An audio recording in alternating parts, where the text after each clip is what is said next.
Smart news کے ناظرین السلام علیکم۔ آپ کو تازہ ترین خبر سے آگاہ کرتے چلیں۔ جشن آزادی پر ہوائی فائرنگ سے ایک شہری جاں بحق اور 12 زخمی۔ پاکستان کے 76ویں جشن آزادی کے موقع پر رات کے کراچی میں ہونے والی ہوائی فائرنگ سے ایک شہری جاں بحق اور خاتون سمیت 12 افراد زخمی ہو گئے۔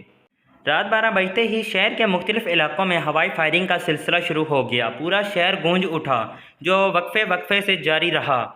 اتوار اور پیر کی درمیانی شب گھروں سے نکلنے والے شہریوں کی بڑی تعداد کے باعث مختلف علاقوں میں ٹریفک جام ہو گیا۔ اس حوالے سے ریسکیو ذرائع کا کہنا ہے کہ فائرنگ کے واقعات لیاقت آباد، لیاری گارڈن، محمود آباد، کورنگی، نیو کراچی، بلال کالونی اور گارڈن سمیت دیگر علاقوں میں پیش آئے۔ ریسکیو ذرائع کا کہنا ہے کہ محمود آباد کے علاقے اشرف کالونی میں فائرنگ سے ایک نوجوان زخمی ہو گیا، جسے تشویشناک حالت میں اسپتال منتقل کیا گیا ہے۔